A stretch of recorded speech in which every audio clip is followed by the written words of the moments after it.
어머니 여기가 더 좋을 거예요.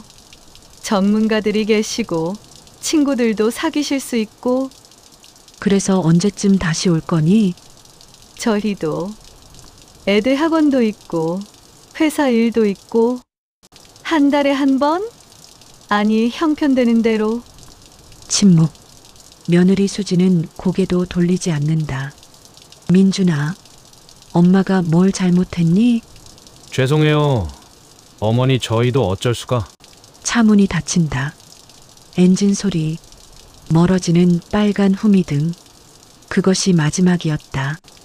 아들이 자신을 어머니라고 부른 마지막 날. 정숙은 그때 알았다. 자신이 버려졌다는 것을. 봄, 희망요양원 앞. 그날로부터 3시간 전.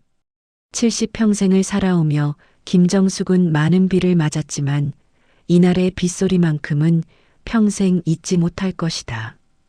아들 민준의 차 뒷좌석에서 그녀는 창밖으로 스쳐가는 낯선 풍경을 멍하니 바라보았다. 서울을 벗어나 한참을 달렸다. 점점 더 외곽으로, 점점 더 멀리.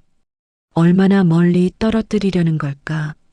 정숙은 속으로 중얼거렸지만 입 밖으로 내지 않았다. 아들이 힘들어할까봐, 며느리가 부담스러워할까봐. 평생 그렇게 살았다. 자신을 지우며. 차가 멈췄다. 3층짜리 낡은 건물, 희망요양원. 희망이라니. 참 아이러니하네.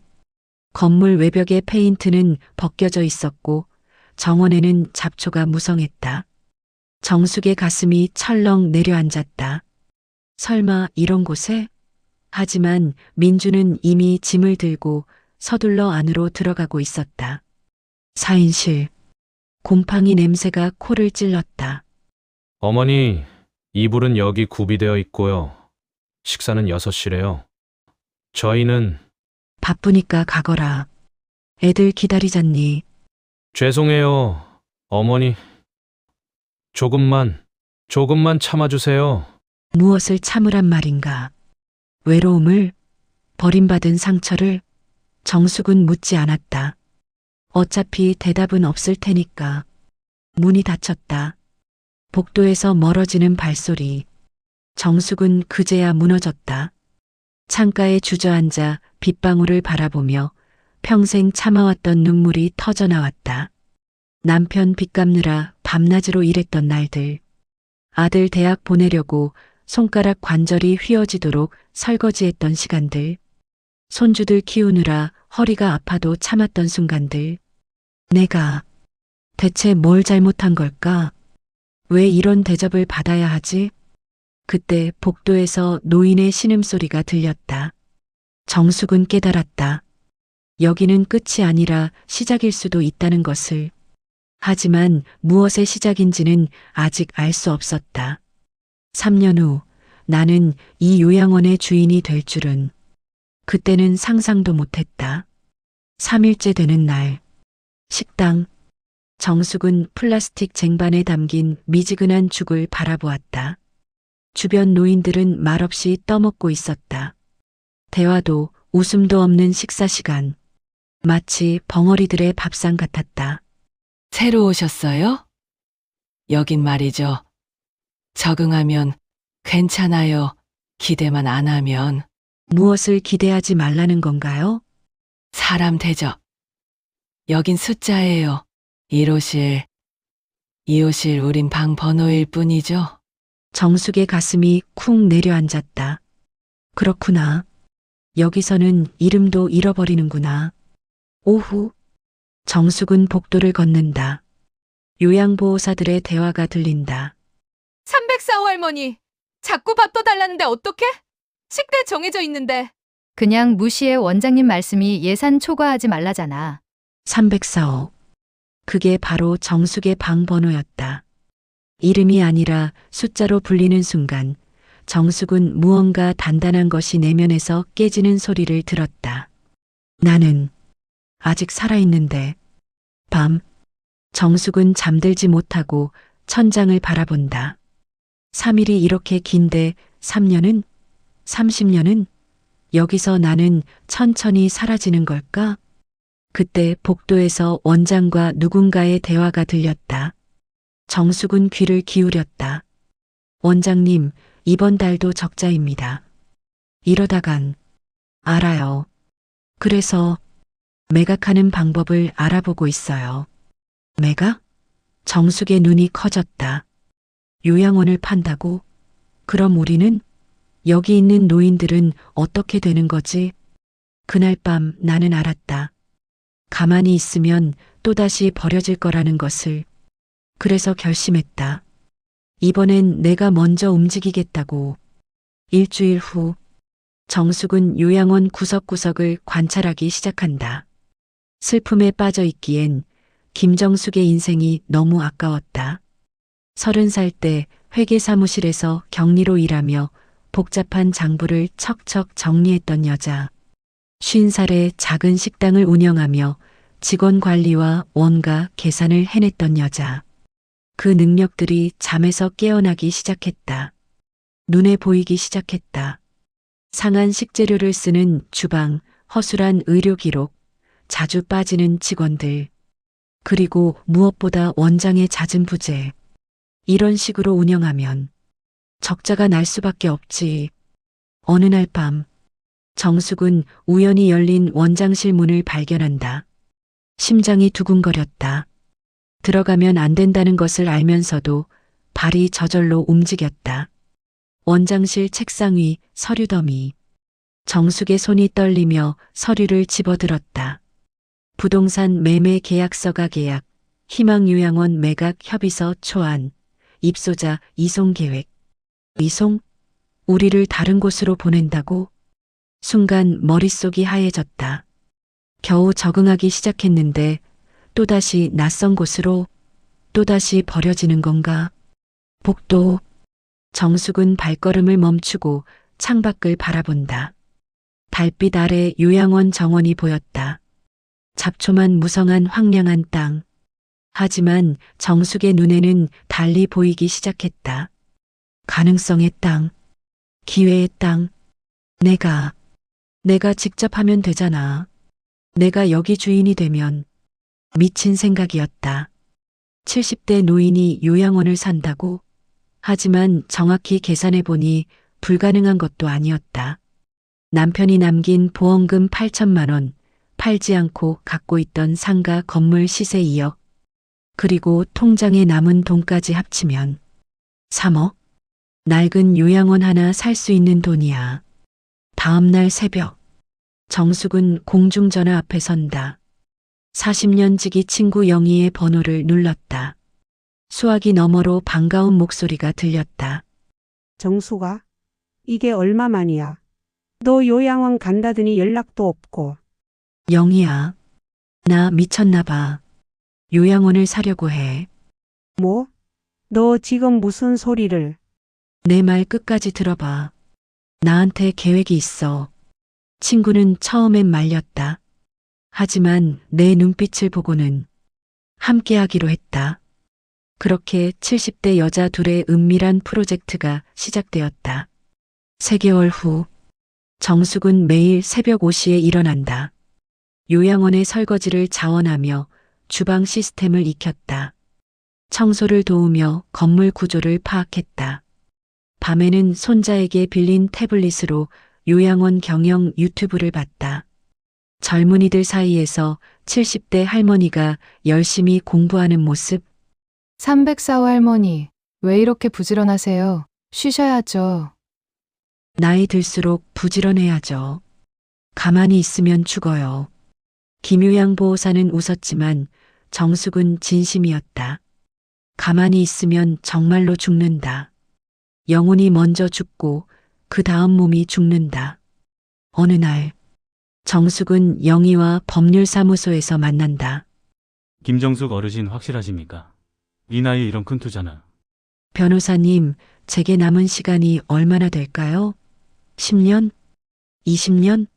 그 시간을 침대에 누워 천장만 보며 보낼 순 없어요. 변호사의 표정이 변했다. 존경과 경외가 섞인 눈빛. 알겠습니다. 법인 설립과 계약서 검토 제가 최선을 다하겠습니다. 계약일 D-7. 정숙은 박 원장을 마주친다. 복도에서 우연히 부딪혔다. 원장은 짜증스러운 표정으로 정숙을 지나쳤다. 하지만 정숙은 미소 지었다. 일주일만 더 기다려. 일주일 후면 내가 당신 상사야. 계약 전날 밤. 정숙은 잠들지 못한다. 두려움이 밀려왔다. 이게 맞는 걸까? 실패하면? 모든 걸 잃으면? 하지만 다시 생각했다. 이미 모든 걸 잃었다. 집도 가족도 존엄도. 더 잃을 게 뭐가 있나? 정수가 너는 할 수 있어. 평생 해왔잖아. 이번에도 해낼 거야. 계약일. 법률사무소. 박 원장이 들어섰다. 그리고 계약 테이블 반대편에 앉은 사람을 보고 얼어붙었다. 놀라셨나요? 저도 놀랐어요. 제가 이렇게 할 수 있을 줄은 몰랐거든요. 계약서가 앞뒤로 오갔다. 서명이 떨어졌다. 도장이 찍혔다. 그 순간 김정숙은 304호실 입소자에서 희망요양원 인수 예정자가 되었다. 3개월 후 이곳의 모든 것이 바뀝니다. 준비하세요. 하지만 나는 몰랐다. 진짜 전쟁은 이제부터라는 것을, 그리고 가장 아픈 재회가 나를 기다리고 있다는 것을. 인수 당일, 정숙은 원장실 책상에 앉았다. 같은 건물, 같은 방. 하지만 그녀가 앉은 자리는 완전히 달랐다. 3층 4인실 구석 침대에서 2층 원장실 책상으로. 첫 전체 회의. 직원 15명이 회의실에 모였다. 저를 기억하시나요? 304호실 김정숙입니다. 오늘부터 여러분의 원장입니다. 할머니가 원장을 얼마나 가겠어? 원장님 실례지만 요양원 운영 경험이 없습니다. 하지만 3개월간 이곳에서 입소자로 지내며 모든 걸 봤습니다. 무엇이 잘못됐는지, 무엇이 필요한지. 정숙은 준비한 파일을 꺼냈다. 빼곡한 메모와 계획안. 첫째, 급여를 20% 인상합니다. 둘째, 근무 환경을 개선합니다. 셋째, 입소자를 숫자가 아닌 이름으로 부르겠습니다. 하지만 예산이 제가 알아서 할 일입니다. 여러분은 이것 하나만 기억하세요. 이곳의 어르신들은 우리의 가족입니다. 6개월 후, 요양원은 완전히 변했다. 벽은 밝은 색으로 칠해졌고 정원에는 꽃이 피었다. 식단은 영양사를 고용해 개선했다. 무엇보다 노인들의 얼굴에 미소가 돌아왔다. 정숙은 매일 아침 한 명 한 명을 찾아가 인사했다. 박영순 어르신, 오늘 아침은 좀 어떠세요? 원장님 이름을 불러주시니까 제가 사람 된 것 같아요. 정숙의 눈시울이 붉어졌다. 그래, 이거였다. 이것 때문에 시작한 거였다. 그러던 어느 날, 직원이 급하게 달려왔다. 원장님, 민준 씨라는 분이 어머니를 찾으러 오셨다고. 정숙의 손에 들고 있던 찻잔이 덜컥 소리를 냈다. 3년. 정확히 3년 만이었다. 아들이 돌아왔다. 하지만 그가 만날 어머니는 더 이상 예전의 그 연약한 여자가 아니었다. 1층 로비. 민주는 멍하니 주위를 둘러본다. 깨끗하고 현대적인 인테리어. 웃고 있는 노인들. 친절한 직원들. 이곳이 정말 그 요양원인가? 민준의 기억 속 그 어둡고 습한 곳이. 여보, 우리 잘못 찾아온 거 아냐? 여기가. 계단에서 내려오는 발소리. 정숙이 나타난다. 세련된 투피스를 입은 그녀. 단정한 헤어스타일. 무엇보다 자신감 있는 걸음걸이. 민주는 순간 숨이 멎었다. 어머니? 민준아, 3년 만이구나. 목소리는 담담했다. 원망도 그리움도 드러내지 않았다. 그저 오래된 지인을 만난 듯한 어조. 어머니, 대체 무슨, 여기가 왜 이렇게... 내 사무실로 올라오너라. 천천히 이야기하자. 원장실. 책상을 사이에 두고 마주 앉은 모자. 민주는 이해할 수 없었다. 70대 어머니가 원장실 책상에 앉아 있다는 것이, 벽에 걸린 김정숙 원장 명패가, 이 모든 것이 현실이라는 게. 어머니, 도대체 어떻게? 정숙은 차분하게 지난 3년을 이야기했다. 요양원이 매각될 거라는 정보, 재산을 모아 인수한 것, 직접 경영을 배운 것, 하나하나 담담하게. 그럼 그동안 저희가 한 번도 안 찾아왔는데 너희도 바빴겠지. 살기가 힘들었을 테고. 어머니, 정말 죄송해요. 저희가 괜찮다. 다 지난 일이야. 침묵. 하지만 모두 알고 있었다. 괜찮지 않다는 것을. 민주는 원장실을 둘러보았다. 벽에 걸린 자격증들, 요양기관 관리자, 과정 수료, 비영리법인 이사장 임명장. 어머니는 3년 동안 혼자서 이 모든 걸 해냈다. 어머니, 그때 제가 말이 막혔다. 무슨 말을 해야 할까? 미안하다고? 그 말로 3년의 공백이 메워지나? 그날 밤 나는 처음으로 궁금해졌다. 아들은 왜 그때 나를 여기 두고 갔을까? 정말 그냥 귀찮아서였을까? 아니면 뭔가 다른 이유가 있었을까? 다음 날 오후, 정숙은 민준을 옥상 정원으로 부른다. 석양이 도시를 붉게 물들이는 시간. 정숙은 직접 가꾼 화단을 가리켰다. 3년 전 내가 여기 왔을 때 이 정원은 잡초밭이었어. 이제는 내가 가장 좋아하는 장소야. 어머니, 민준아, 솔직하게 물어볼게. 그때 왜 날 여기 뒀니? 민준의 어깨가 떨렸다. 3년간 숨겨왔던 비밀을 꺼낼 시간이었다. 어머니, 사실은 그때 제 회사가 부도났어요. 2억이 넘는 빚이 생겼어요. 집을 팔아야 했고, 아이들 학교도 옮겨야 했고, 그때 제 머릿속엔 한 가지 생각밖에 없었어요. 일단 살아남자. 그래서 나를. 제가 할 수 있는 최선이 요양원이었어요. 어머니를 모시고 살 여력이 없었어요. 그게 변명이 되나요? 정숙은 천천히 고개를 돌렸다. 왜 말하지 않았니? 엄마한테. 창피했어요. 아버지처럼 사업 실패한 것도 창피했고, 어머니한테 또 짐이 되는 것도 싫었어요. 그냥 도망친 거예요. 어머니, 또 저도 너무 힘들었어요. 시어머니를 모셔야 한다는 부담감에. 죄송해요, 정말. 정숙은 두 사람을 바라보았다. 그제야 보였다. 아들의 깊은 눈가주름, 며느리의 야윈 손. 이들도 상처투성이었구나. 민준아, 엄마한테도 비밀이 있어. 예. 나도. 너희가 나를 버렸다고 생각하며 원망했어. 매일 밤 울었어. 하지만 동시에 해방감도 느꼈어. 어머니, 내 짐이 되지 않아도 된다는 안도감. 이제 내 인생을 살 수 있다는 자유. 그게 더 큰 고통이었어. 자식한테 버림받은 게 차라리 편하다니. 내가 무슨 엄마냐. 세 사람 모두 울고 있었다. 그날 우리는 처음으로 서로의 상처를 봤다. 가족이라는 이름 뒤에 숨겨진 각자의 고통을. 그리고 깨달았다. 우리 모두 피해자였다는 것을. 6개월 후 요양원 2주년 기념행사. 홀에는 100명이 넘는 사람들이 모였다.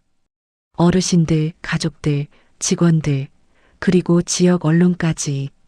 정숙은 무대에 섰다. 2년 전 저는 이곳의 304호실에 있었습니다. 버려졌다고 생각했고 인생이 끝났다고 믿었죠. 청중들이 숨죽이고 듣는다. 하지만 깨달았습니다.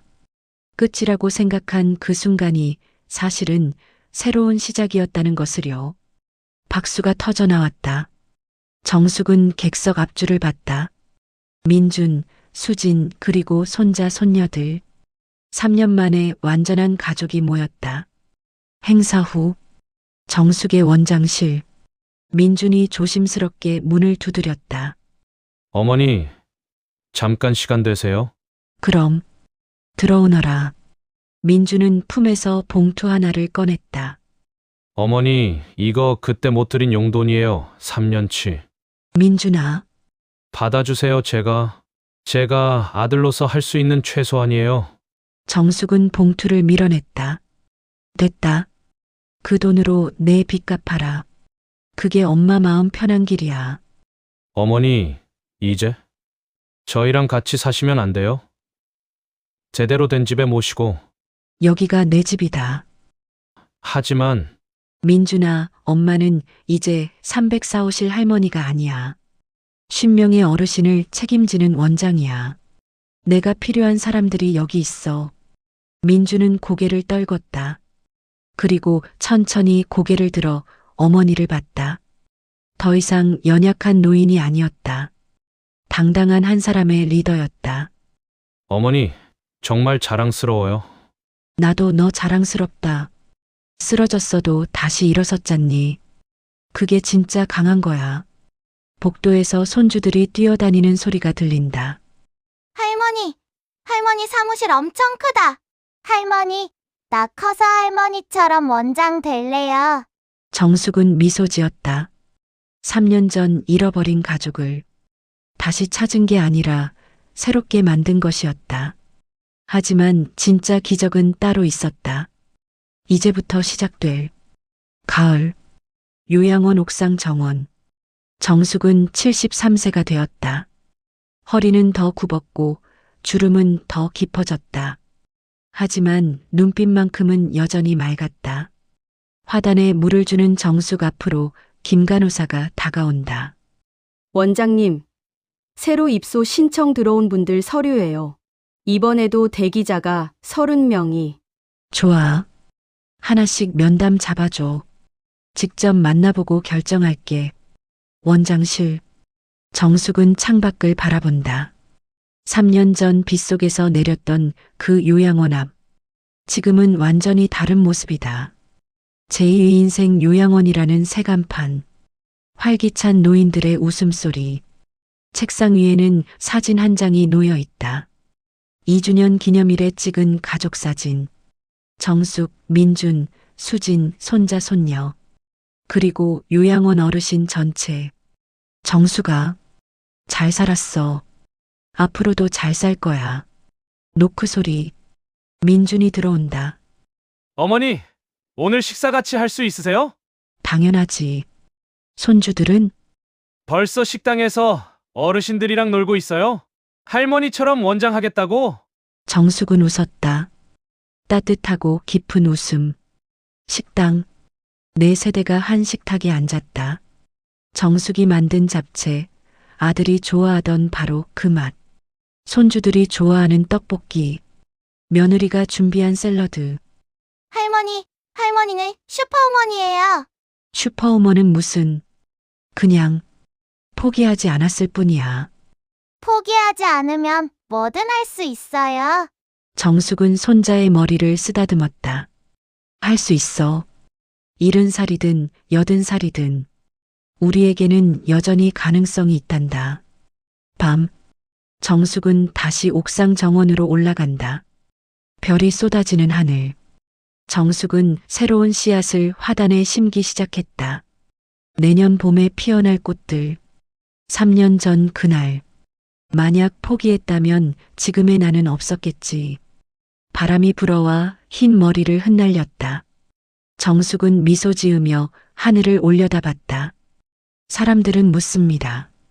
어떻게 그 나이에 그런 일을 해냈냐고. 나는 대답합니다. 버려졌다고 생각했던 그 순간이 사실은 날개를 펼치는 순간이었다고. 70세에 시작한 내 두 번째 인생. 아직 끝나지 않았어.